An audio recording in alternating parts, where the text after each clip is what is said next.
हाँ मंत्री। आज्ञा महाराज। तुम क्या कहने के इच्छुक हो? मैं सत्य कह रहा हूँ पृथ्वी सम्राट। राजकुमारी दीति ने जिन पातालवासी असुरों, देवांतक और नरांतक का आह्वान किया था, उन्हें स्वयं परम देव श्री महागणेश ने दंडित किया है। महागणेश? महागणेश का हस्तक्षेप हमारे पृथ्वीलोक पर बढ़ता ही जा रहा है। हम ये स्वीकार नहीं करेंगे। ये आप क्या कह रहे हैं स्वामी? ये समस्त संसार परम देव श्री महागणेश की इच्छा मात्र से उत्पन्न हुआ है। हुआ होगा, किंतु पृथ्वी पर कोई भी कार्य करने से पहले महागणेश को हमारी स्वीकृति लेना आवश्यक है, अन्यथा हम उनके हर कार्य का विरोध करेंगे। स्वामी, अपने अहंकार में आप समझ नहीं पा रहे हैं कि आप क्या कह रहे हैं। इस समस्त संसार के विघ्न बाधाओं का अंत करना विघ्नेश्वर परम देव श्री महागणेश का कर्तव्य है। महारानी वीणी, क्या तुम अपना अपमान कराने की इच्छुक हो? सत्य कह सकने के लिए अपमान तो क्या, मुझे मृत्यु भी प्रिय है। हमारी पुत्री दीति ने पातालवासी असुरों का आह्वान कर उचित नहीं किया, उसका परिणाम शुभ नहीं होगा।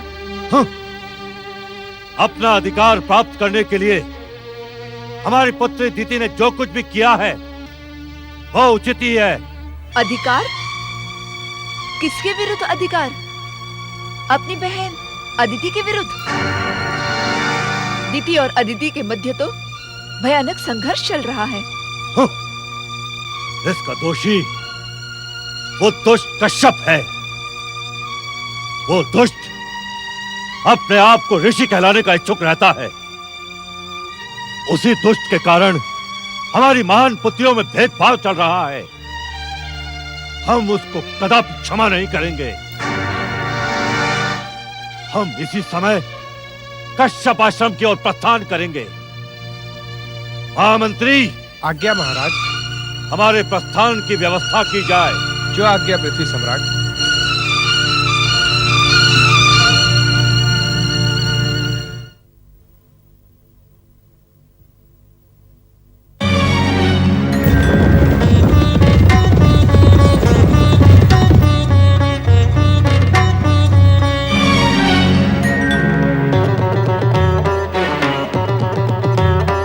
पातालवासी असुरों को जागृत कर परम देव श्री महागणेश के क्रोध का परिणाम देखा तुमने? आसुरी शक्ति पराजित नहीं हुई है। ये तुम नहीं, तुम्हारा अहंकार बोल रहा है दीदी। तुम्हारा अभियान परम देव श्री महागणेश ने इच्छा मात्र से ध्वस्त कर दिया।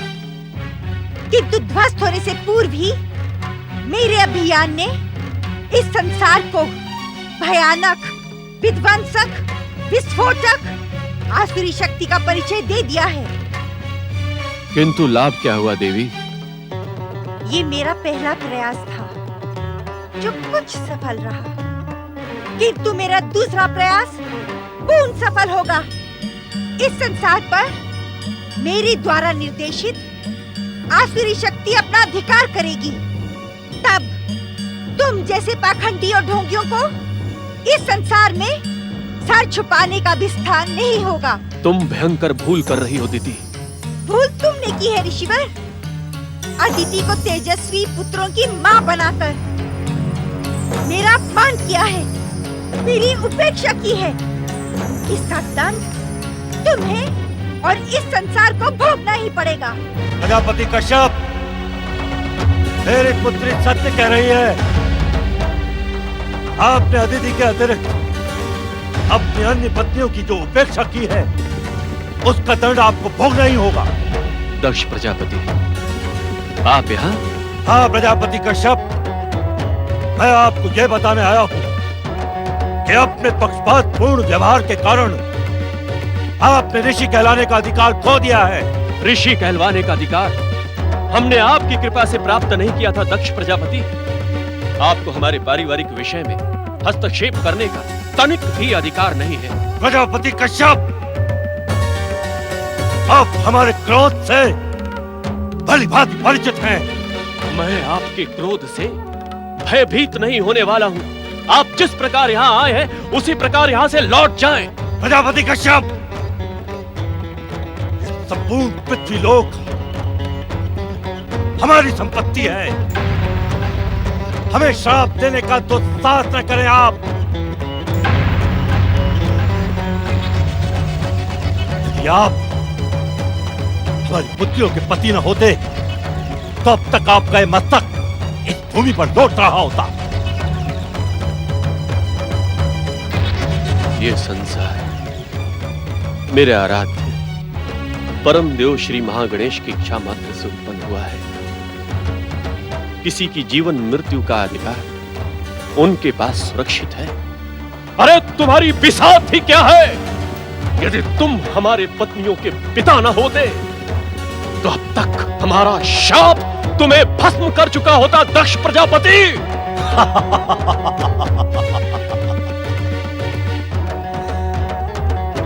आपके दुस्साहस की तो प्रशंसा करने की इच्छा होती है ऋषि कश्यप,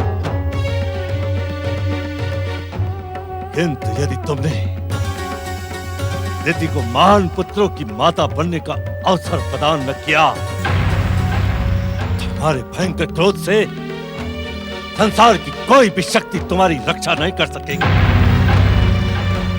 पिताश्री, पुत्री, पातालवासी असुरों की विध्वंसक एवं विस्फोटक शक्ति को जागृत कर तुमने हमें प्रसन्न कर दिया है। मैं तुम्हें महाशक्तिशाली पुत्रों की माता बनने का आशीर्वाद देता हूं। पिताश्री, एक दिन तुम्हारे पुत्रों की भयंकर शक्ति से ये संसार थर थर कांपेगा।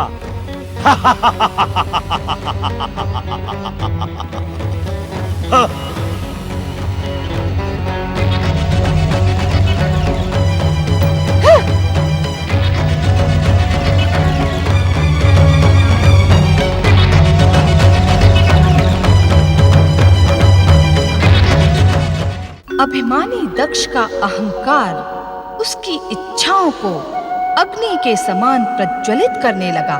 पृथ्वी सम्राट का पद प्राप्त करने के पश्चात भी उसके अहंकारी मन को संतुष्टि नहीं मिली। अपनी महानता के प्रदर्शन के लिए उसका मन मस्तिष्क विचलित था। अपनी धधकती हुई इच्छा को पूर्ण करने के लिए उसने एक महान योजना बनाई। अपनी योजना को कार्य रूप देने के लिए दक्ष प्रजापति ने ब्रह्मदेव से भेंट करने का निश्चय किया। प्रणाम परमपिता।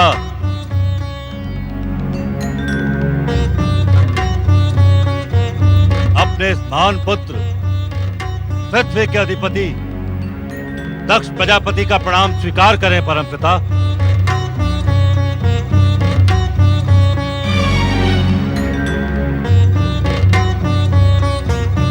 पुत्र दक्ष, मैं तुम्हारे ब्रह्मलोक आने का कारण भलीभांति जानता हूं, किंतु जिस महायज्ञ के आयोजन की योजना बनाकर तुम यहां आए हो उसका उद्देश्य स्वयं स्पष्ट करो। इस महायज्ञ के आयोजन का उद्देश्य स्पष्ट ही है परमपिता। मैंने अपने कर्म एवं पुरुषार्थ से इस पृथ्वीलोक के अधिपति एवं प्रजापति होने का गौरवपूर्ण पद प्राप्त कर लिया है। अब अपना प्रभाव सुनिश्चित करने के लिए मैं इस दिव्य महायज्ञ के आयोजन का इच्छुक हूं। ऐसा प्रतीत होता है कि अपने जामाता प्रजापति कश्यप ऋषि के सत्य कथन को सुनकर ही तुम्हारे मन में अपना प्रभाव सुनिश्चित करने की भावना ने जन्म लिया है। आपका कथन पूर्ण सत्य नहीं है परमपिता। ब्रह्म वाक्य अटल सत्य होता है, इसमें असत्य की संभावना असंभव है। किंतु क्या परमपिता? तुम एक धार्मिक अनुष्ठान का महान कार्य करने जा रहे हो जिससे भविष्य की घटनाएं जुड़ी हैं। इस कारण मैं तुम्हें रोकूंगा नहीं। आपके कथन को धन्यवाद परमपिता। आप स्वयं इस महायज्ञ में संचालन पद स्वीकार करें। दक्ष, इस संसार के योग और वैराग्य के मूर्तिमान आदर्श कैलाशपति सदाशिव हैं। वे तुम्हारे जामाता भी हैं और यज्ञेश्वर भी। अतः उचित यही होगा कि इस महान कार्य के संचालन के लिए तुम महादेव से निवेदन करो। ब्रह्मदेव, शिव का नाम लेकर मेरे क्रोध को जागृत करने का प्रयास न करें आप। आपके कहने से मैंने उसे अपनी कन्या का दान अवश्य दिया है, किंतु वो भूत प्रेत और पिशाचों की सेवा स्वीकार करने वाला है। उस श्मशान में वास करने वाले का महायज्ञ में क्या काम? मैं तो उसे आमंत्रित भी नहीं करूंगा।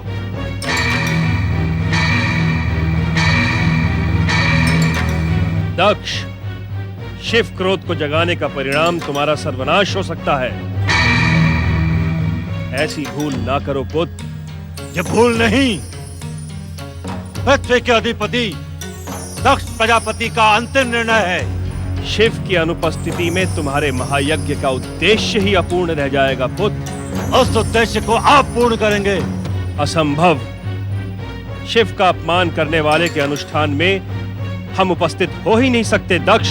परमपिता, आप मेरी पुत्री दीति के क्रोध का परिणाम देख चुके हैं। यदि आपने मेरे इस महायज्ञ को अपना सहयोग नहीं दिया तो मेरे भयंकर क्रोध का परिणाम आपको ही नहीं, अपितु सारी सृष्टि को भुगतना होगा। सृष्टि के रचनाकार ब्रह्मदेव, सावधान।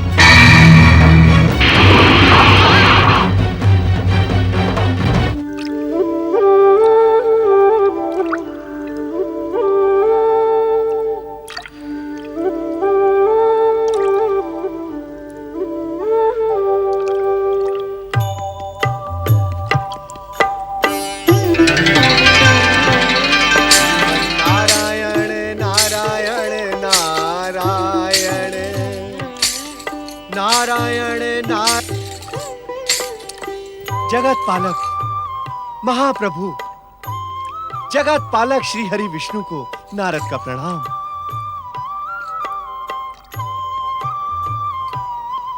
कहें देवर्षि नारद, आज क्षीर सागर का मार्ग कैसे भूल पड़े? नारायण नारायण, क्षीर सागर में विराजमान श्रीमन नारायण तो सदैव ही इस नारद के हृदय में विराजते हैं। उनके परम पावन दर्शनों के लिए इस दीनहीन नारद को मार्ग खोजने की आवश्यकता नहीं है प्रभु। नारायण नारायण।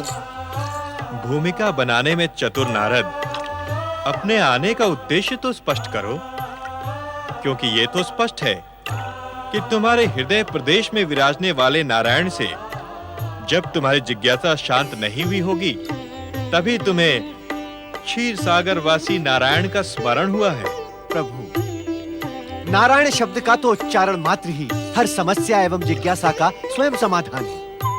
किंतु प्रभु, अपनी बात निसंकोच कहो नारद। श्री हरि, परम देव, अविघ्नेश्वर श्री महागणेश की कृपा दृष्टि होते हुए भी सृष्टि संपादन के कार्य में विघ्न एवं बाधाएं क्यों उत्पन्न हो रही हैं? तुम्हारे जैसे परम विद्वान को यह प्रश्न पूछते देख आश्चर्य हो रहा है नारद। तुम इसे श्री महागणेश की लीला भी कह सकते हो। लीला? किंतु प्रभु, ऐसी लीला का उद्देश्य? नारद, लीला का उद्देश्य सदा ही जन कल्याण और सृष्टि उत्थान में ही निहित रहता है। काम, क्रोध, मद, लोभ और अहंकार से संघर्ष करने का अवसर प्राणी मात्र को हम महाशक्तियों की लीला के माध्यम से ही प्राप्त होता है। नारायण नारायण। जो प्राणी अपने संघर्ष में इन विकारों पर विजय प्राप्त कर लेता है, वो पूर्णता को प्राप्त करता है, और पराजित होने वाला आवागमन के चक्र में भटकता रहता है। किंतु हे श्री हरि, दक्ष प्रजापति ने अपनी पुत्री दिति को एक भयानक शक्ति संपन्न पुत्र होने का आशीर्वाद प्रदान किया है। नारायण नारायण। तुम्हारी भांति दक्ष भी ब्रह्मदेव का ही मानस पुत्र है। दक्ष का वरदान असफल नहीं हो सकता। समय आने पर देवी दिति एक प्रतापी पुत्र की माता अवश्य बनेंगी। परम पिता को नारद का प्रणाम स्वीकार।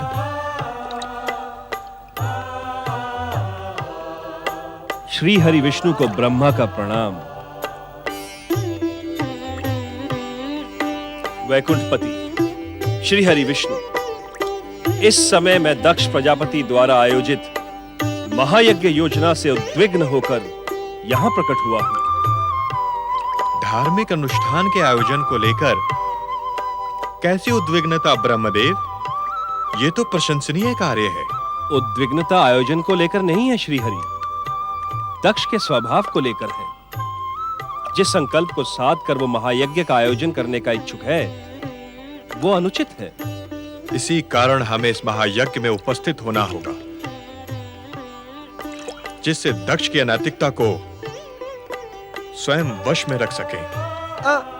मेरा कहा आप क्षमा करें श्रीहरि, किंतु किसी की उपस्थिति से वश में रहना भैया दक्ष के स्वभाव में नहीं है।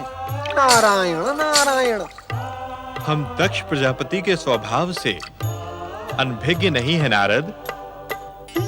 कश्यप पत्नी दिति को माता बनने का वरदान देने वाले दक्ष के महायज्ञ से भविष्य की अनेक घटनाएं जुड़ी हैं। इस कारण हमें इस महायज्ञ में सम्मिलित होना ही होगा। जैसी आपकी आज्ञा श्री हरि। नारायण नारायण।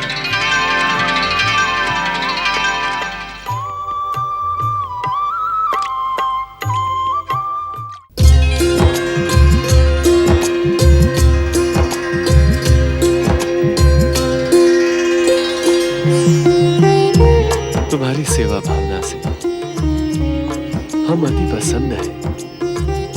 वास्तव में तुम्हें पत्नी के रूप में पाकर मेरा जीवन धन्य हो गया है देवी अदिति। धन्य तो मैं हो गई स्वामी। आपको पाने के लिए हमने श्री महागणेश की आराधना की थी। मेरी आराधना का कितना सुंदर प्रतिफल दिया है श्री महागणेश ने। आपको पाकर मैं पूर्ण हुई स्वामी। अरे दुष्टा, अपनी पूर्णता और अपने स्वार्थ के लोभ में तू किसी अन्य को भी पूर्णता प्राप्त करने देगी अथवा नहीं? दीदी, सत्य को सुनकर इतनी उत्तेजित ना हो अदिति। तुम्हारे मोह जाल में उलझे इस पाखंडी के कारण मेरे महान पिता दक्ष प्रजापति का दिया हुआ आशीर्वाद कहीं व्यर्थ न हो जाए। अपनी उत्तेजना पर संयम रखो दिति। संयम?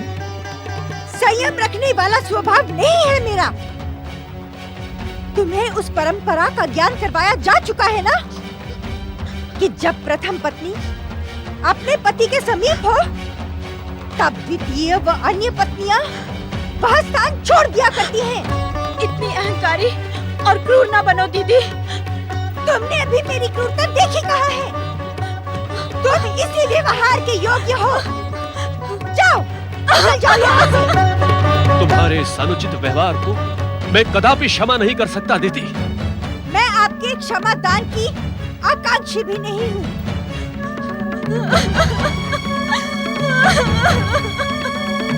आप मात्र मेरे पिता के आशीर्वाद को पूर्ण करने वाले एक माध्यम भर हैं।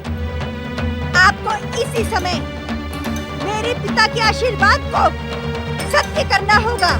उचित समय आने पर मैं तुम्हारी मनोकामना अवश्य पूर्ण करूंगा दिति। नहीं, आपको अभी इसी समय मेरी इच्छा पूर्ण करनी होगी। तुम ये भली भांति जानती हो, ये मेरे संध्या पूजन का समय है। मेरे लिए आप संध्या पूजन का बहाना बना रहे हैं, किंतु उस दुष्टा कुल कलंकनी अदिति के साथ प्रेम प्रदर्शन कर रहे थे। मैं समय की प्रतीक्षा कर रहा था दिति। तो कुछ देर और प्रतीक्षा करें। संध्या पूजन में विलंब हो जाने से कोई पहाड़ नहीं टूट गिरेगा। तुम्हारे आग्रह के लिए ये उचित समय नहीं है दिति। मैं आग्रह नहीं कर रही हूँ, मैं अपना अधिकार मांग रही हूँ दिति, जिसे आपको देना ही पड़ेगा। दिति, मेरी बात समझने का प्रयास करो। संध्या समय में जब दो काल मिलते हैं तब ऐसा विचार मन में लाना पाप है। जानती हो क्यों? क्यों? क्योंकि संध्या काल में कैलाशपति भगवान शिव अपने गणों के साथ विश्व का भ्रमण करते हैं और ऐसे समय में ऐसा कार्य करने वाला शिव क्रोध का भागी होता है। शिव का नाम लेकर आप मुझे मेरे अधिकार से वंचित कर रहे हैं। किंतु ये सत्य है दीति। संपूर्ण विश्व में कैलाशपति शिव और उनके गणों को देखने के लिए हम और आप ही मिलेंगे क्या? भगवान शिव त्रिकालदर्शी, उन्हें तीनों लोकों का ज्ञान रहता है दीति। रहता होगा, किंतु मेरे लिए शिव मेरी छोटी बहन सती के पति हैं। वे मेरा अनिष्ट कदापि नहीं चाहेंगे। शिव जी को संबंध से नहीं, कर्म से प्रेम है। माता बनना हर नारी का निश्चित कर्म और सुनिश्चित अधिकार है। शिव उसमें आड़े क्यों आने लगे? शिव जी आड़े आते तो अब तक तुम बात क्यों रोकी? कहीं स्वामी, कहीं आप यही चाहते हैं ना कि मेरा सर्वनाश हो जाए? यदि आप उत्तर देने की इच्छुक नहीं हैं, तो मेरी भी घोषणा सुन लें। या तो आप मुझे इंद्र और सूर्य से भी प्रतापी पुत्र प्रदान करें, या मैं इसी समय आपके सम्मुख अपना सर्वनाश कर लूंगी।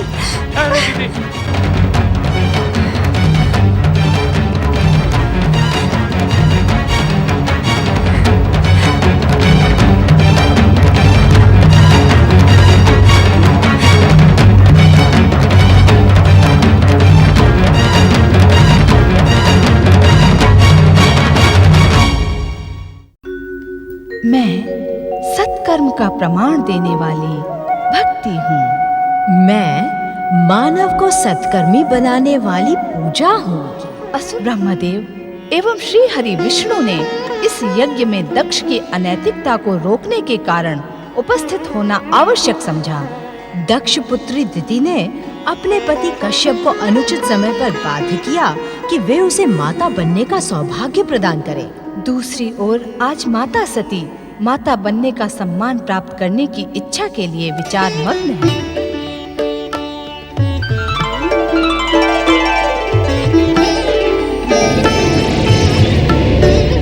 सती,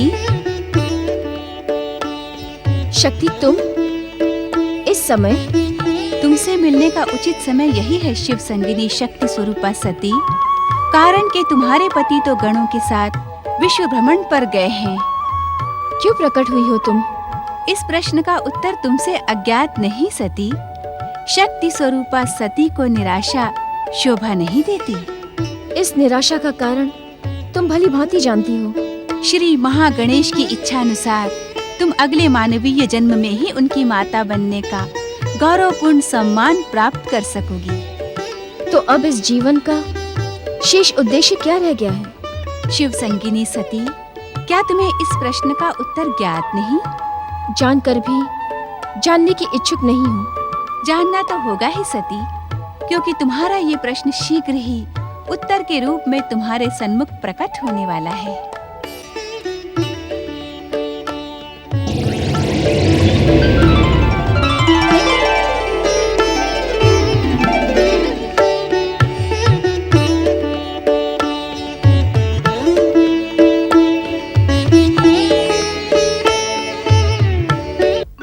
देवी सती भविष्य की घटनाओं के विषय में विचार करने लगी, जिसका ज्ञान तो केवल श्री महागणेश को ही है। श्री महागणेश की इच्छा से ही हर घटना घटती है और आज इसी लीला का एक और अध्याय प्रारंभ होने जा रहा है। हाँ मंत्री जी, इन सभी आमंत्रित अतिथियों को महायज्ञ का निमंत्रण भेज दिया जाए। जो आज्ञा पृथ्वी सम्राट। और स्मरण रहे, इस सूची के अतिरिक्त अन्य किसी व्यक्ति को आमंत्रण भेजने का दुस्साहस न किया जाए। आप निश्चिंत रहिए पृथ्वी सम्राट, आपकी आज्ञा का पालन होगा। और हाँ, महायज्ञ स्थल के मुख्य द्वार पर सुरक्षा व्यवस्था सुदृढ़ कर दी जाए, जिससे एक भी अवांछित व्यक्ति वहां प्रवेश न कर सके। ऐसा ही होगा पृथ्वी सम्राट। अब आप जाएं और महायज्ञ स्थल की समस्त व्यवस्था का स्वयं निरीक्षण करें। जो आज्ञा पृथ्वी सम्राट। पृथ्वी सम्राट प्रजापति दक्ष की जय। पृथ्वी महारानी वीरनी की जय। स्वामी, आप महायज्ञ में शिव सती को आमंत्रित क्यों नहीं कर रहे हैं? क्योंकि शिव और सती इस महायज्ञ में आमंत्रण के योग्य ही नहीं है। ये आप क्या कह रहे हैं स्वामी? वे आपकी जामाता और पुत्री हैं। भूत पिशाचों से सेवा करवाने वाले उस श्मशान वासी का ब्राह्मणों की इस महासभा में क्या काम? और सती ने तो हमारे साथ विश्वासघात किया है, उसका दंड उसे भोगना ही पड़ेगा। स्वामी, जो बिंद गया वो मोती। बीती बातों को भूल जाए स्वामी। भुला दें? ऐसे भुला दें महारानी? हम भुला दें? अपने अपमान को भुला दें? अथवा शिव का अपमान करने वाली उस घोर प्रतिज्ञा को भुला दें? क्या आप क्या कहने की इच्छुक है महारानी? लंबी प्रतीक्षा करने के पश्चात दक्ष प्रजापति को मायावी शिव का अपमान करने का अवसर प्राप्त हुआ है। स्वामी, शिव सती के विरुद्ध ये निर्णय उचित नहीं है। महारानी, हमारे निर्णय पर प्रश्न उठाकर आप हमारा अपमान कर रही हैं। सावधान! दक्ष प्रजापति के क्रोध का परिणाम आपके हित में न होगा। स्वामी,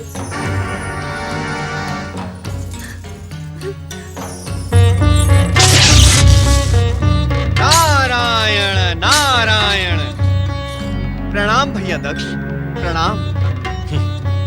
कहीं तुम्हें उस मायावी शिव ने तो नहीं भेजा है नारद? गंग गंग गंग गंग गंग। भैया दक्ष, आप ये क्यों नहीं समझते कि भगवान शिव किसी को भेजते नहीं? अभी तो इस संसार में जो भी कुछ घटता है वो शिव इच्छा से ही घटता है। अच्छा अच्छा अच्छा, अर्थात हमारे महायज्ञ में हमने उसे आमंत्रित नहीं किया है और उसके घोर अपमान की योजना बनाई है, वो भी उसी की इच्छा है। ये शिव इच्छा नहीं, शिव लीला है, जिसका अर्थ आप कदापि नहीं समझ सकते। तुम जैसे चाटुकारों ने शिव को देवता बना दिया है नारद। मुझे तो श्मशान में वास करने वाला और भूत पिशाचों से सेवा करवाने वाला किसी योग्य दिखता ही नहीं। यदि नेत्रों पर क्रोध एवं अहंकार का आवरण पड़ा हो तो किसी भी व्यक्ति को उसकी योग्यता दिखाई ही नहीं पड़ेगी। नारायण नारायण। नारद, फिर क्रोध को जागृत करने का दुस्साहस न करो, अन्यथा परिणाम तुम्हारे हित में न होगा। नारायण नारायण। परिणाम के भय से ये नारद अपना जन कल्याण का कार्य नहीं छोड़ सकता भैया दक्ष। नारद, मैं तुम्हारी जन कल्याण की भावना से भली भांति परिचित हूं। यदि दक्ष महल में तुम्हारा जन कल्याण पूर्ण हो गया हो तो शीघ्र यहां से प्रस्थान कर जाओ। नारायण नारायण। काम, क्रोध, मोह, लोभ और अहंकार के इस भयानक वातावरण में नारद की एक क्षण भी रुकने की इच्छा नहीं है भैया दक्ष। किंतु आप मेरे भ्राता हैं, इसीलिए आपको दो बातों का स्मरण कराना, दो महत्वपूर्ण बातों का मेरा कर्तव्य है।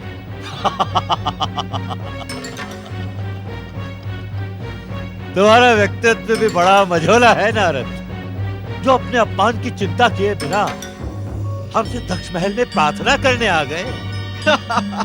नारायण नारायण। यही तो नारद की जन कल्याण की भावना है, जो अपने अपमान के लिए नहीं, दूसरे के कल्याण के लिए चिंतित रहती है। नारद, मुझे तुम्हारी दीनता पर अरदास करने का मन होता है। कहो, क्या प्रार्थना करने आए थे तुम? प्रार्थना नहीं भैया दक्ष, आपको स्मरण कराने आया हूँ। स्मरण। नियंता की कृपा से आपको अपने इस महायज्ञ से अपने भयंकर पापों को पुण्यों में बदलने का महान अवसर प्राप्त हुआ है। नारद, कह लेने दे भैया दक्ष, कह लेने दे। यदि नहीं कहा तो ये संसार नारद की जन कल्याण की भावना पर प्रश्न चिन्ह लगाएगा। दो महत्वपूर्ण बातों का स्मरण रखना भैया दक्ष। एक तो महायज्ञ प्रारंभ होने से पूर्व प्रथम पूज्य श्री महागणेश की अग्र पूजा करना। दूसरी, यज्ञेश्वर शिव तथा सती माता को स्वयं जाकर आमंत्रित करना। नारद, शिक्षा से प्रस्थान कर जाओ, अन्यथा हमारा श्राप तुम्हें भस्म कर देगा। नारायण नारायण। भैया दक्ष, यदि आपका श्राप मेरे योग्य होगा ही नहीं, तो श्री महागणेश की कृपा से वो मुझे स्पर्श भी नहीं कर पाएगा। दुष्ट नारद। भैया दक्ष, क्रोध स्वास्थ्य पर प्रतिकूल प्रभाव डालता है। नारायण नारायण। संसार में वो कार्य सिद्ध हो ही नहीं सकता जो महाशक्तियों के प्रति द्वेष भावना से आयोजित किया जा रहा हो। नारायण नारायण।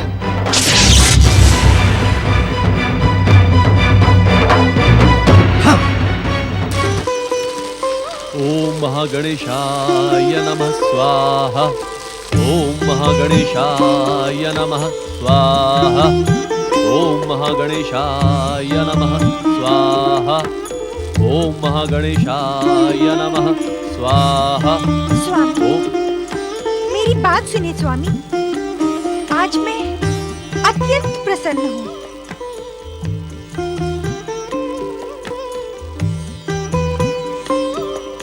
हम तुम्हारी प्रसन्नता जानने को उत्सुक हैं सुमुखी। स्वामी, मेरे गर्भस्थ पुत्र ने जानते हैं मुझसे क्या कहा? क्या कहा दीदी? उसने कहा, मैं तुम्हारी हर इच्छा पूर्ण करूंगा माता। माता पिता की इच्छा पूर्ण करना पुत्र का कर्तव्य होता है दीदी।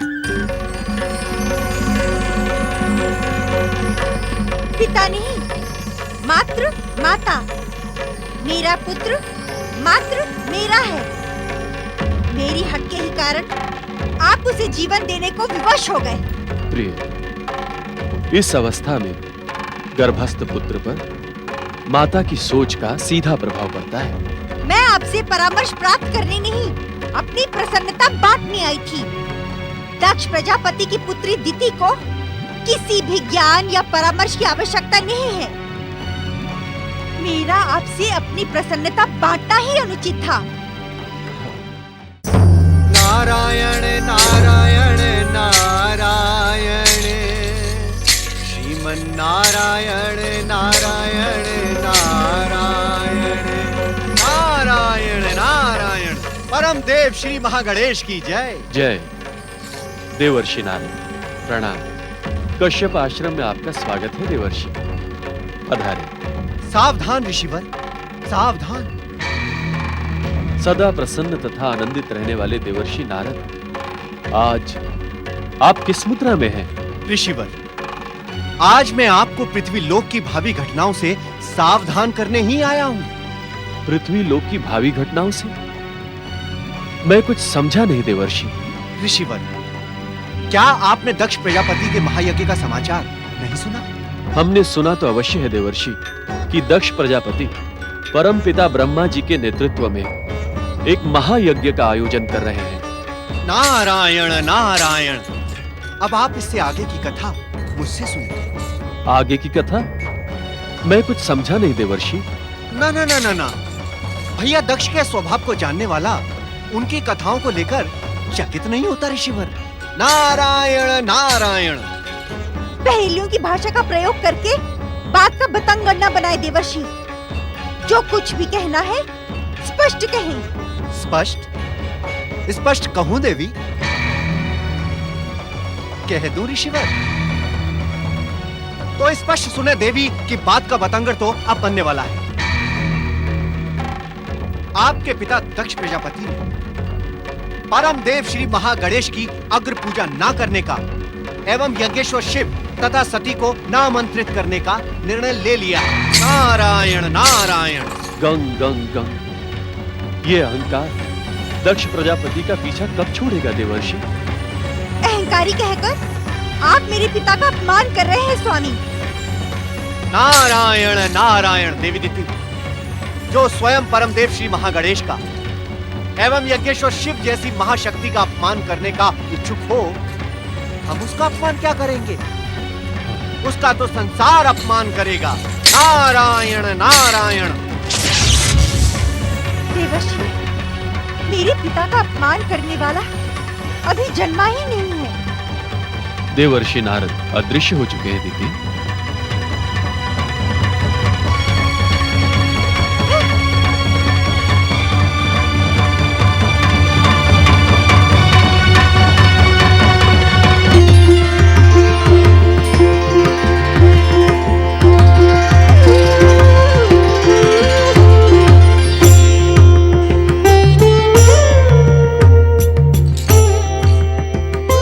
दक्ष के व्यवहार को देखकर इतना उत्तेजित होना आपको शोभा नहीं देता देवर्षि नारद। नारायण नारायण।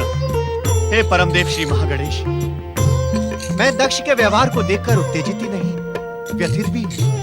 देवर्षि, ये तो अहंकार का स्वभाव है, जो अपने सम्मुख किसी की गरिमा को स्वीकार नहीं करता। अर्थात प्रभु? अर्थात दूसरे की गरिमा तथा प्रभुता को स्वीकारने वाला कभी अहंकारी हो ही नहीं सकता। हे सर्वेश्वर, भैया दक्ष मात्र अहंकार का ही प्रदर्शन नहीं कर रहे हैं, अपितु वे तो महाशक्तियों का अपमान भी कर रहे हैं। ये अहंकार की चरम सीमा है देवर्षि, जो दक्ष के सर्वनाश का कारण बनेगी। अर्थात भैया दक्ष का सर्वनाश निकट है प्रभु। देवर्षि, हमारे उत्तर में अपने प्रश्न को ढूंढने का प्रयास ना करें। गंग गंग गंग गंग गंग गंग। प्रभु, आप तो हर समस्या का समाधान है, हर प्रश्न का स्वयं उत्तर है। आपके उत्तरों में प्रश्न खोजना असंभव है प्रभु। किंतु मैं चतुर नारद, दक्ष का महायज्ञ होगा, अवश्य होगा, और इसका परिणाम इस बात का प्रमाण होगा कि हमारी अग्र पूजा ना करने का क्या परिणाम होता है। अर्थात प्रथम पूज्य श्री महागणेश, इस यज्ञ में ऐसा कुछ घटने वाला है जिसकी कल्पना भी नहीं की जा सकती। हमारी अग्र पूजा ना करके तथा यज्ञेश्वर शिव का अपमान करने के कारण दक्ष को महागणेश के क्रोध तथा शिव शक्ति का ज्ञान हो जाएगा। किंतु प्रभु, भैया दक्ष ने तो शिव शक्ति विवाह में भी आपकी अग्र पूजा नहीं की थी। उसका दंड भी आज दक्ष को भोगना ही पड़ेगा। तो क्या आज शिव शक्ति विवाह में? जिज्ञासा में ही सब कुछ जान लेने के स्थान पर आप स्वयं जाकर घटनाओं के साक्षी बनिए नारद।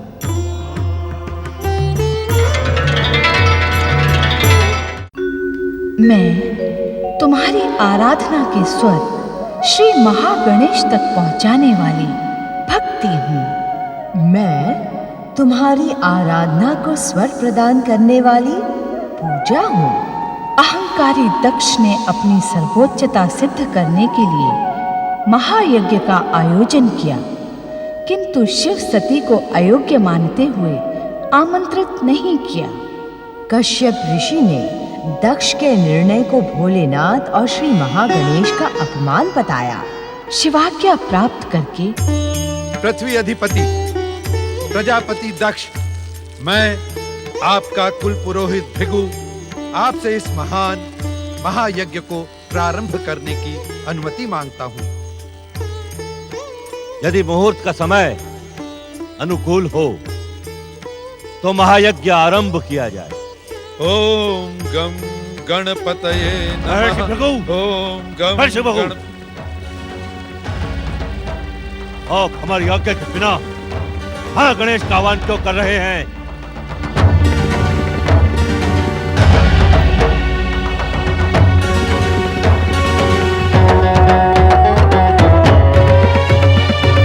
श्री महागणेश की अग्र पूजा विधि का निश्चित विधान है। उनकी कृपा से ही प्रत्येक मांगलिक कार्य निर्विघ्न संपन्न होता है। आप भली भांति जानते हैं ऋषिवर, इस पृथ्वी लोक पर वही विधि का विधान निश्चित होता है जो पृथ्वी सम्राट दक्ष प्रजापति की इच्छा हो। आपकी इच्छा आपसे वेतन पाने वाले स्वीकार कर सकते हैं प्रजापति दक्ष, किंतु ऋषि समाज इसका विरोध करेगा। पृथ्वी सम्राट दक्ष प्रजापति और कुल पुरोहित के मध्य हो रही वार्ता में आप हस्तक्षेप न करें महर्षि दधीची। ये हमारा व्यक्तिगत विषय है। नहीं, परम पूज्य श्री महागणेश की अग्र पूजा किसी का भी व्यक्तिगत विषय नहीं है। श्री महागणेश की अग्र पूजा परंपरा ही नहीं, सृष्टि का अटल नियम है। किंतु जब हम श्री गणेश को अपना इष्ट ही नहीं मानते तो उनकी अग्र पूजा क्यों करें?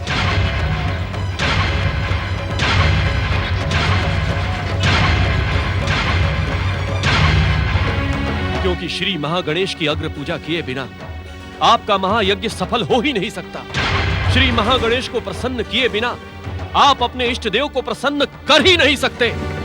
इस बात का निर्णय महायज्ञ के समापन पर हो जाएगा। हम महागणेश की पूजा किए बिना ही इस महायज्ञ को सफल करके दिखाएंगे। सावधान! सावधान प्रजापति दक्ष, सावधान! श्री महागणेश के क्रोध को जगाने का परिणाम आपके हित में ना होगा।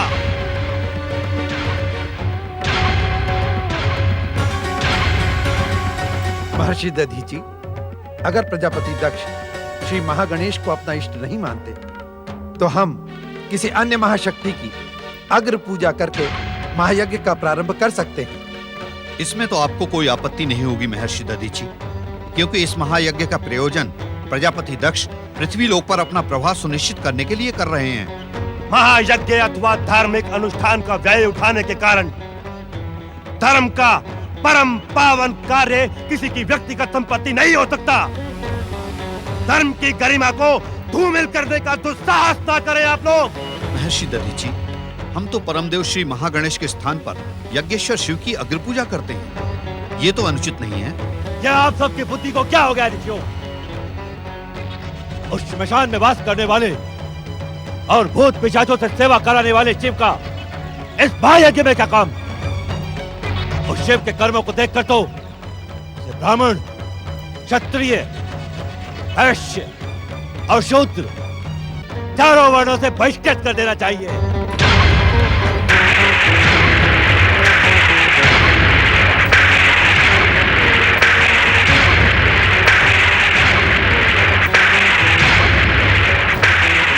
दुष्ट बुद्धि दक्ष, तेरा अभिमान यज्ञेश्वर शिव को वर्ण और यज्ञों से बहिष्कृत करने का दुस्साहस कर रहा है। हाँ, हाँ, हाँ। मैं उस श्मशान में वास करने वाले शिव को चारों वर्णों और यज्ञों से बहिष्कृत करने की घोषणा करता हूँ। तो तू कौन सा बहुत बड़ा तेजस्वी है तो तेरी घोषणा का यज्ञेश्वर शिव पर प्रभाव पड़ेगा? इस महायज्ञ में उपस्थित सभी ऋषिगण सुने, श्री महागणेश और यज्ञेश्वर शिव का अपमान करने वाले दुष्ट का मुख देखना भी पाप है। मैं इस महायज्ञ के बहिष्कार की घोषणा करता हूँ।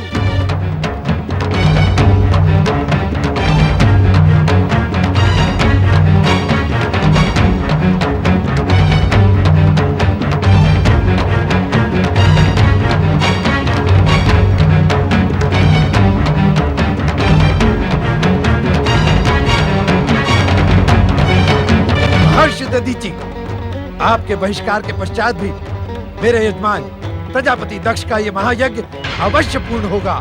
दक्षिणा के लोभ में परंपराओं और विधि के अटल विधान का विरोध करने वाले भृगु, आज तुम ब्राह्मण जाति पे कलंक सिद्ध हुए। तुम और तुम्हारा अनुसरण करने वाले ब्राह्मण सदा सदा ब्रह्म राक्षस बनकर भटकते रहोगे। तुम्हें मुक्ति कभी नहीं मिलेगी, कभी नहीं।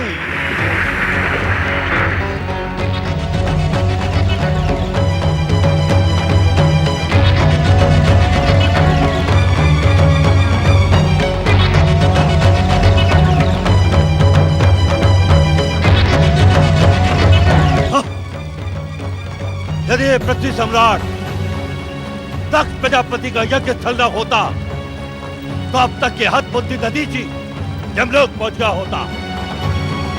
ऋषि भृगु, आप सृष्टि पालक श्री हरि विष्णु अथवा परम पिता ब्रह्मा का मंत्रों द्वारा आह्वान करें। यही उचित होगा सम्राट। ओम ब्रह्मदेवाय नमः। ओम ब्रह्मदेवाय नमः। ओम ब्रह्मदेवाय नमः। ओम ब्रह्मदेवाय नमः। ओम ब्रह्मदेवाय नमः। ओम ब्रह्मदेवाय नमः। ओम ब्रह्मदेवाय नमः। ओम ब्रह्मदेवाय नमः। ओम ब्रह्मदेवाय ओम ब्रह्मदेवाय नमः। ओम ब्रह्मदेवाय नमः। सृष्टि रचनाकार परमपिता ब्रह्मा जी की पालनहार श्री हरि विष्णु की यज्ञ स्थल में उपस्थित ब्राह्मणों, सृष्टिकर्ता ब्रह्मा जी और सृष्टि पालन करता श्री हरि विष्णु की उपस्थिति इस बात का प्रमाण है कि उस हतबुद्धि दधीचि का शाप व्यर्थ हुआ। पुत्र दक्ष, हम भृगु ऋषि के आह्वान को सुनकर ही उपस्थित नहीं हुए हैं। अपितु तुम्हें ये परामर्श देने आए हैं कि यज्ञेश्वर शिव को आमंत्रित किए बिना तुम्हारे इस महायज्ञ का आयोजन व्यर्थ है। शिव कल्याण के प्रतीक हैं, क्षमाशील हैं। अपने अपराध की क्षमा मांगते हुए उनका आवाहन करो। असंभव। हम उस शिव को आमंत्रित करें, यह संभव है। हम तो उस नंग धड़ंग शिव का मुख देखना भी पाप समझते हैं। विनाश काले विपरीत बुद्धि। शिव को जगाने का परिणाम तुम्हारा अंत होगा दक्ष। दंड तो हम भी तुम्हें दे सकते हैं, परंतु उस दंड से तुम्हारा अहंकार नहीं टूटेगा। तुम्हें महादेव की शक्ति का ज्ञान नहीं होगा। इस कारण हम अब उस अवसर की प्रतीक्षा करेंगे।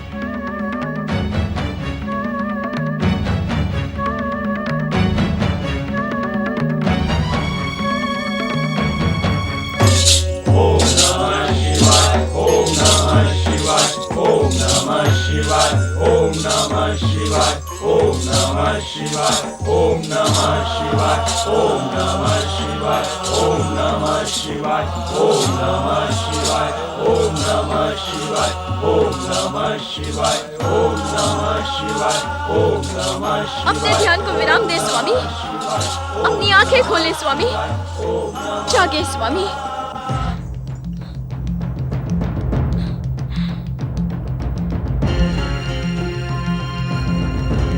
स्वामी, मेरी व्यथा का शमन करें। अपने पिता दक्ष के व्यवहार के कारण आपकी ये चरणदासी उद्विग्न है।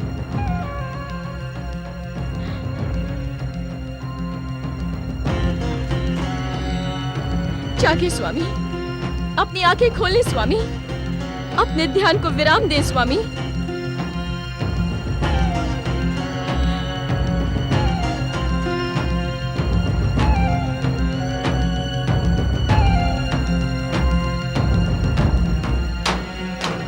शक्ति स्वरूपा देवी सती, व्यथा, उद्विग्नता और अश्रु आपको शोभा नहीं देते। मुझे अपने पिता के महायज्ञ में जाने की आज्ञा दें स्वामी। बिना आमंत्रण आपका वहां जाना उचित नहीं होगा। पुत्री का पिता के समीप जाना अनुचित कैसे हो सकता है स्वामी? आप केवल प्रजापति दक्ष की पुत्री नहीं, शिव संगनी भी हैं। आपके सम्मान से मेरी गरिमा और मेरे सम्मान से आपकी गरिमा जुड़ी है, क्योंकि विवाह के पश्चात पति पत्नी दो नहीं एक हो जाते हैं। पिता के समीप जाने का उद्देश्य सम्मान प्राप्त करना नहीं है, अपितु जगदीश्वर शिव को महायज्ञ में आमंत्रित न कर उनका अपमान करने का कारण जानना है। आप अपने उद्देश्य निर्धारित करके जा रही हैं, किंतु प्रजापति दक्ष के अहंकारी स्वभाव के उद्देश्य निर्धारित नहीं किए जा सकते। मेरा वहां जाना परम आवश्यक है स्वामी। वहां जाना आपके लिए अनिष्टकारी सिद्ध हो सकता है देवी सती। मेरा अनिष्ट आपके सम्मान से बढ़कर नहीं हो सकता स्वामी। मेरे दुष्ट पिता की दुष्टता का आज मैं मूल कारण पता लगाकर ही रहूंगी। मैं उन ऋषियों को देखने की इच्छुक हूँ जिन्होंने श्री महागणेश और यज्ञेश्वर शिव के अपमान के पश्चात भी उस महायज्ञ में सम्मिलित होने का दुस्साहस किया। देवी सती, यदि आपने इस प्रकार वहां जाने का निर्णय कर लिया है, तो आप एक महारानी की भांति मेरे परम अनुचर और वाहन नंदी पर सवार होकर शिव गणों के साथ दक्ष महल स्थित यज्ञ भूमि की ओर प्रस्थान करें? जैसी आपकी आज्ञा भोलेनाथ। हर हर महादेव, हर हर महादेव, हर हर महादेव, हर हर महादेव, हर हर महादेव, हर हर महादेव, हर हर महादेव, हर हर महादेव, हर हर महादेव, हर हर महादेव, हर हर महादेव, हर हर महादेव, हर हर महादेव। ओम नमो भगवते वासुदेवाय स्वाहा। ओम नमो भगवते वासुदेवाय स्वाहा। ओम नमो भगवते वासुदेवाय स्वाहा। ओम नमो भगवते वासुदेवाय स्वाहा। ओम नमो भगवते वासुदेवाय स्वाहा। हर हर महादेव, हर हर महादेव, हर हर महादेव, हर हर महादेव। ओम नमो भगवते वासुदेवाय स्वाहा। ओम नमो भगवते वासुदेवाय स्वाहा। ओम नमो भगवते वासुदेवाय स्वाहा। ओम नमो भगवते वासुदेवाय स्वाहा। हर हर महादेव, हर हर महादेव, हर हर महादेव, हर हर महादेव, हर हर महादेव, हर हर महादेव, हर हर महादेव। ओम नमो भगवते वासुदेवाय स्वाहा। ओम नमो भगवते वासुदेवाय स्वाहा। ओम नमो भगवते वासुदेवाय स्वाहा। ओम नमो भगवते वासुदेवाय स्वाहा। ओम नमो भगवते वासुदेवाय स्वाहा। ओम नमो भगवते वासुदेवाय स्वाहा। ओम नमो भगवते वासुदेवाय स्वाहा। माता सती की जय, हर हर महादेव। माता सती की जय, हर हर महादेव। माता सती की जय, हर हर महादेव। माता सती की जय, हर हर महादेव। माता सती की जय, हर हर महादेव। माता सती की जय, हर हर महादेव। माता सती की जय। इस महायज्ञ को रोके पिताश्री और मेरे प्रश्नों का उत्तर दें। आओ सती, तुमने यहाँ उपस्थित होकर हमारी लाज रखी। पधारो पुत्री। मैं यहाँ पधारने नहीं आई हूँ माताश्री, अपने महान पति के अपमान का कारण पूछने आई हूँ। पुत्री सती, उस दंग धड़ंग श्मशानवासी शिव के अपमान का कारण पूछने से अब तनिक भी लाभ नहीं है। अपने अभिमान पर नियंत्रण रख पिताश्री। मुझे ये बताएं कि परम मंगलकारी यज्ञेश्वर शिव को आपने इस महायज्ञ में सम्मिलित क्यों नहीं किया? वे तो स्वयं यज्ञ देवताओं में श्रेष्ठ, यज्ञ के अंग, यज्ञ की दक्षिणा, यज्ञ कर्ता यजमान है। उनके बिना इस यज्ञ की सिद्धि कैसे संभव है? देवी सती, आप अपने पिता और कैलाशपति शिव का वैर भली भांति जानती हैं। इस परम मंगल महायज्ञ में सदाशिव की उपस्थिति किसी अमंगल का कारण न बने, इसी कारण हमने उनका आह्वान नहीं किया। महर्षि भृगु, आपका दुस्साहस दुष्टता के शिखर को स्पर्श कर रहा है। मेरा क्रोध आपको इसी क्षण भस्म कर सकता है, किंतु मात्र भस्म हो जाने से आपके पापों का दंड आपको नहीं मिलेगा। महर्षि दधीची के श्राप के कारण आपका जीवन यूं ही भस्म हो चुका है। ब्रह्मदेव, श्री हरि विष्णु, आप तो परम ज्ञानी हैं, परम आदरणीय हैं। आप दोनों इस पाप, अभिमान और अपराध के महायज्ञ में भागी कैसे बन गए? क्या इन दक्ष के कारण त्रिदेव ब्रह्मा विष्णु महेश की संधि खंडित हो गई है? बिना आमंत्रण तुमने मेरे इस महायज्ञ में आकर उचित नहीं किया सती। तुम्हारे ऊपर उस दंग धड़ंग श्मशानवासी शिव के साथ रहने का प्रभाव स्पष्ट दिखाई दे रहा है। तुम भी उसी शिव की भांति अमंगलकारी होती जा रही हो।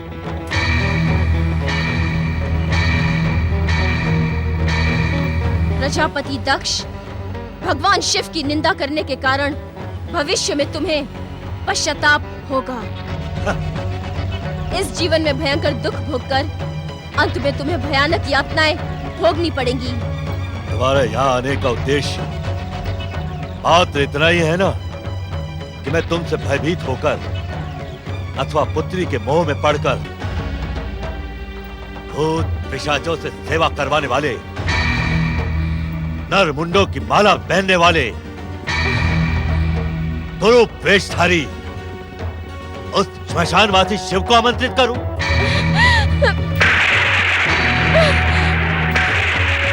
असंभव। उचित यही होगा कि तुम जिस प्रकार यहाँ आई हो उसी प्रकार लौट जाओ। बिना आमंत्रण के आपका यहाँ उपस्थित रहना उचित नहीं है। आप चली जाएं देवी सती।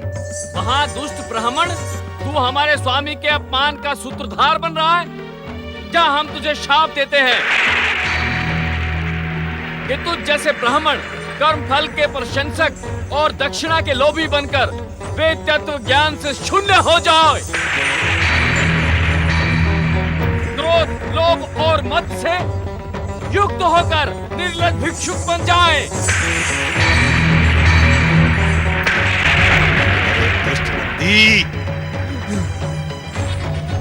ये तो साहस। जा, मैं तुझे श्राप देता हूं। तुम सब रुद्रगण वेद बहिष्कृत होकर पाखंडवाद में उलझे रहो। सिर पर जटा, शरीर पर भस्म, अंग धड़ंग, हड्डियों का आभूषण धारण कर मदिरा पान में आसक्त रहो।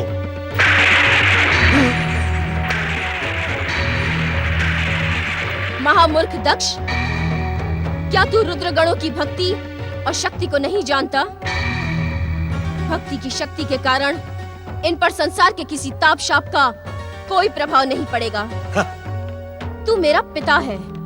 मैंने ये शरीर तेरे अंश से प्राप्त किया है, किंतु शिव के अपमान के कारण ये शरीर भ्रष्ट हो गया है। इसका त्याग कर देना ही उचित होगा।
कुछ भी कहने की आवश्यकता नहीं है नंदी, हम सब कुछ जानते हैं।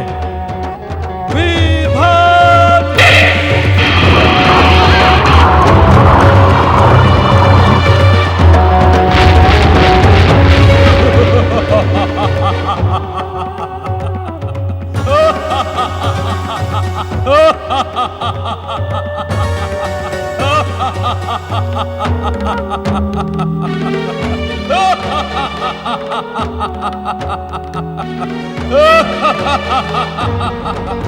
महाप्रलयंकर भगवान रुद्रदेव की जय।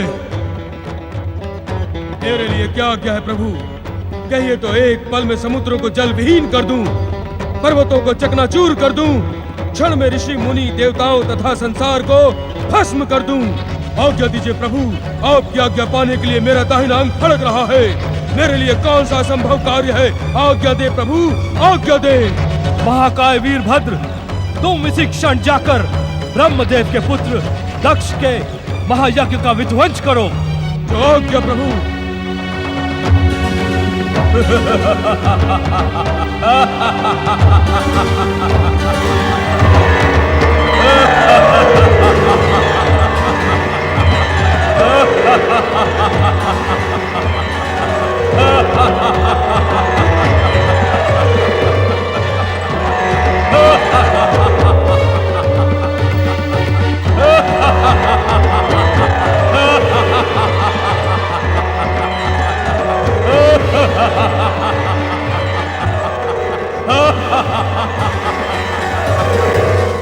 ओम नमो भगवते वासुदेवाय स्वाहा। ओम नमो भगवते वासुदेवाय स्वाहा। ओम नमो भगवते वासुदेवाय स्वाहा।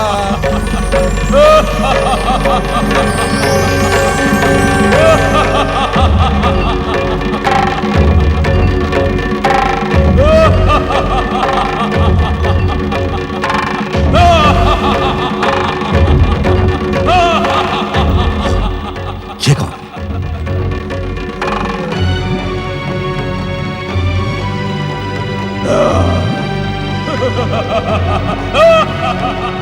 सैनिकों, बंदी बना लो इसे।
महादेव, हे भक्तवत्सल, हे दीनानाथ, आप मेरे साथ ऐसा अन्याय नहीं कर सकते।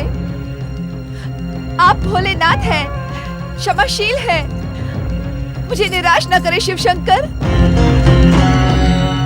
मेरे पति के अहंकार और अपराध का दंड आप मुझे क्यों दे रहे हैं महेश्वर? ये आप क्या कह रही हैं देवी वीरनी? सत्य कह रही हूँ भोलेनाथ, सत्य। वैधव्य का कष्ट आपसे अज्ञात नहीं। एक स्त्री के लिए इससे अधिक दंड नहीं हो सकता। हम विवश हैं क्योंकि तुम्हारे पति दक्ष ने अक्षम्य अपराध किया है।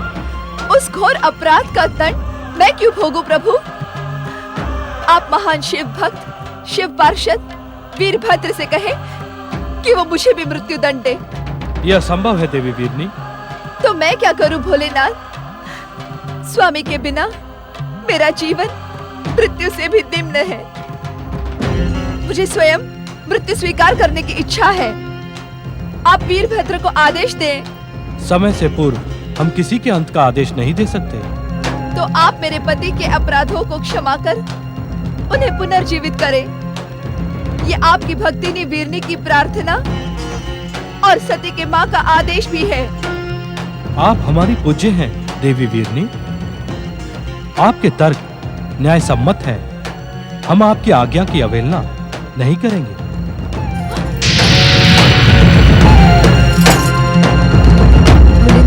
अवश्य वहाँ यज्ञ स्थल पर गए होंगे। वे मेरे पति का निश्चित ही उद्धार करेंगे।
भोलेनाथ शिव शंकर की जय।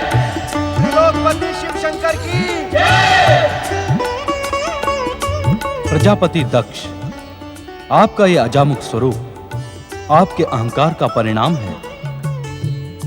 हे महादेव, मुझ जैसे दुष्ट अभिमानी पर कृपा कर आपने सिद्ध कर दिया कि आप वास्तव में भोलेनाथ भक्त वत्सल हैं। यदि मैं समय रहते महर्षि दधीचि अथवा शक्ति स्वरूपा पुत्री सती का परामर्श मान लेता तो ऐसा अनर्थ कदापि ना होता। मेरा अभिमान अपनी पुत्री की महानता को भी नहीं पहचान पाया। हे महादेव, आप कृपा कर उसे भी जीवित करें। अजामुख दक्ष, इस संसार में सब कुछ इतना सरल और इतना सहज नहीं है। इस यज्ञ भूमि पर जो कुछ भी घटा है उसे इसी ही प्रकार घटना था। आप इसे नियति भी मान सकते हैं। स्वामी, स्वामी,